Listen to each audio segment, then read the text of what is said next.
안녕하세요. RC 비행기 재미있게 날리기 이종국입니다.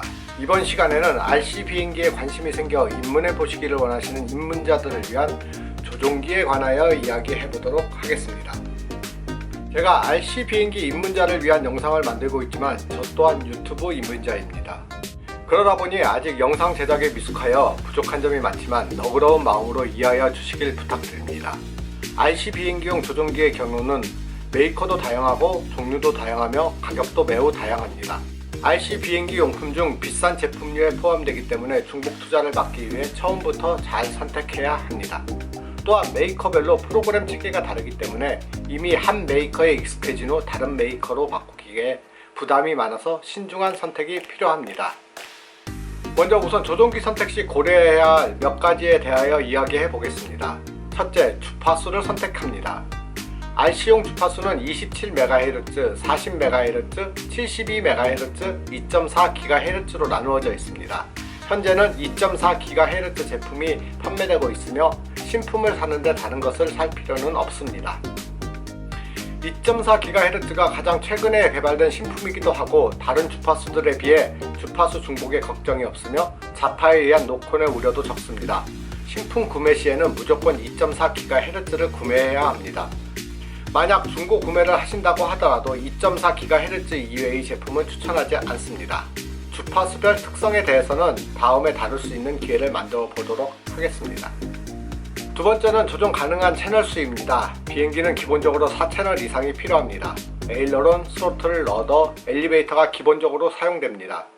입문 시절에는 4채널만으로 충분하지만 이후 플랩이 있는 기체나 접이식 랜딩 기어가 있는 제품을 사용하게 된다면 추가 채널이 더 필요합니다. 때문에 최소 6채널 이상의 조종기를 구매하시길 추천합니다. 물론 금전적으로 가능하시다면 9채널 이상이 여러모로 활용도가 좋습니다. 세 번째는 수신기 별도 구매 용이성과 가격이 중요합니다.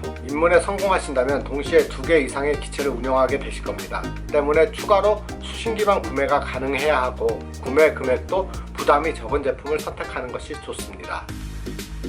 네 번째는 AS 용이성입니다. 물론 저는 지금까지 7개의 비행기용 조종기를 사용해보면서 조종기가 망가진 적은 없지만 그래도 혹시 모르니 구매 전에 염두에 두어야 합니다. 이 4가지를 염두에 두고 이제는 메이커를 선택해야 합니다. 통상적인 조종기 외에 오픈소스를 이용하는 조종기도 있지만 뛰어난 확산성에도 불구하고 초보자가 쉽게 접근하기 어려운 면이 있어서 제외하겠습니다. 유럽 메이커 제품들도 있는데 비싼 가격과 직구를 해야 하는 불편함과 유저의 수가 적다 보니 주위에서 도움을 받기 어려워 입문자 분들에게 추천하기 어려워 역시 제외하겠습니다. 국내에서 쉽게 구할 수 있는 조종기로는 일본 제품인 후타바, JR이 있고 국내 메이커라 말하기는 어렵지만 하이텍과 성지가 있습니다. 미국 메이커인 스펙트럼이 있습니다. 이외에 중국 메이커의 여러가지 제품들이 있습니다. 제 개인적인 의견으로 메이커를 비교한다면 JR은 제 입문 조종기 메이커이기도 한데 국내에서 유조수도 적고 가격도 비싸고 구매나 AS도 어려우면서 크게 특징도 없습니다. 후타바는 제 3번째, 4번째 조종기 메이커이며 AS는 어렵지만 유저수가 많고 가격도 보급형부터 복가품까지 라인업도 다양하고 기능이나 성능도 매우 우수합니다. 하이텍은 제 2번째 조종기 메이커이며 국산이어서 AS 용이점이 가장 큰 장점이지만 제품이 출시된 지 좀 오래된 제품들이어서 최근 신제품들이 많은 속에서 신품 구매의 부담이 좀 있습니다. 성지도 국산이고 제품의 성능도 우수하기는 한데 제가 직접 사용해 본 적이 없어 크게 코멘트 드리기 어렵습니다. 스펙트럼은 제가 현재 사용 중인 조종기이며 미국 메이커이지만 국내 총판이 존재하여 구매나 AS에 신뢰가 가며 모델의 종류도 많아 선택의 폭이 넓습니다. 내부 프로그램이 상당히 편하고 활용성이 좋게 되어서 입문자에게 편하다고 생각됩니다. 제 개인적인 의견으로 입문자는 후타바나 스펙트럼, 성지 중에서 선택하면 될 것이라 생각됩니다. 조종기도 구매를 위해 쇼핑몰에서 확인해 보시면 같은 조종기도 여러 가격대가 존재하는 걸 보실 수 있습니다. 자세히 살펴보시면 수신기 포함 여부와 수신기의 종류가 다른 것을 아실 수 있습니다. 수신기를 별도로 구매하시는 것보다 세트로 구매하는 것이 가격이 저렴하기에 처음 조종기를 구매하실 때 수신기 포함 모델로 구매하시는 것이 유리합니다. 수신기의 경우는 기본적으로 조종기와 같은 메이커의 제품만 사용이 가능합니다. 일부 호환 제품을 만드는 메이커가 있어서 정품 전보다 저렴하게 구매도 가능합니다. 9채널 조종기라고 꼭 9채널 수신기를 사용해야 하는 것은 아닙니다. 때문에 필요한 채널의 수신기를 구매하시면 되는데 보통 입문용 기체의 경우에는 6채널 정도의 수신기가 사용하기에 편리합니다. 대부분의 경우는 같은 메이커의 수신기는 모두 사용 가능하지만 호환이 안 되는 경우도 있습니다.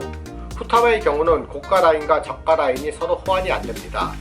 FHSS, FASST, FASST, EST가 서로 호환이 안 되기 때문에 수신기 구매 시 주의하셔야 합니다. 스펙트럼의 경우도 9채널 수신기는 DX6와 호환이 안 됩니다. 이런 식으로 주의가 필요하여 별도로 수신기 구매 시에는 호환성 여부를 꼭 확인 후 구매하셔야 합니다. 비행기의 경우 기본적으로 4채널이 필요하다고 했으면서 왜 6채널 수신기를 구매하라고 하느냐 물으실 수 있는데 요즘 비행기의 경우는 에일러론을 좌우 독립적으로 사용하기에 최소 5채널이 유리합니다. 물론 Y 케이블을 사용하면 4채널 수신기로도 사용이 가능하지만 독립적으로 연결하는 것이 세팅하기 쉽습니다. 저에게 입문용 조종기를 추천해달라고 하시면 저는 스펙트럼을 추천합니다. 국내 총판이 존재하며 총판이 왕성하게 수입과 판매를 하고 있어서 다른 수입 조종기보다 활용이 좋습니다. 또한 앞에 설명드렸듯이 프로그램이 매우 편해서 배우기 쉽습니다. 또한 입문자들이 활용하기 좋은 무선 트레이너 기능이 있어서 입문 시에 크게 도움을 받을 수 있습니다. 자금의 여유가 있다면 DX9을 구매하시면 최고의 조종기입니다. 하지만 저도 DX8E 모델을 사용 중인데 조종기만 20만원 초반의 가격으로 스펙트럼의 저가형 라인이지만 제가 가솔린 엔진기에 사용하면서도 문제없이 잘 동작합니다. 물론 저도 기회가 된다면 DX9으로 변경하고 싶습니다. 조종기에 대해 알아보시면 100만원이 넘는 후타바 제품이나 70만원에 가까운 스펙트럼의 고가 라인을 보면서 중고 제품 구매를 생각하실 수도 있습니다. 하지만 출처를 확실히 알 수 없는 경우 중고 제품 구매는 주의가 필요합니다. 조종기의 경우 육안으로 손상 여부를 확인할 수 없고 조종기가 잠깐이라도 문제를 발생시킨다면 정성 스려 만든 기체가 추락하게 됩니다. 그래서 지인이 잘 사용하던 조종기라면 모를까 중고품 구매 시에는 절대적으로 주의가 필요합니다. 그래서 제 개인적인 추천은 고가형 제품의 중고 구매보다는 저가형 라인 중 쓸만한 기능의 제품을 신품으로 구매하시길 추천합니다. 수신기의 경우도 같은 이유로 출처가 정확하지 않을 경우 신품 구매를 추천합니다. 호환 수신기의 경우도 구입에 주의가 필요합니다. 잘 동작하다가 한 번씩 문제를 일으키는 걸 목격한 경우가 있어서 저는 사용하지 않고 있습니다. 다음 시간에는 충전기에 대하여 알아보도록 하겠습니다. 긴 영상 봐주셔서 여러분께 크게 감사 인사드리며 구독과 좋아요를 눌러서 저에게 응원을 보내주시길 다시 한번 부탁드립니다. 다음 영상에서 뵙겠습니다.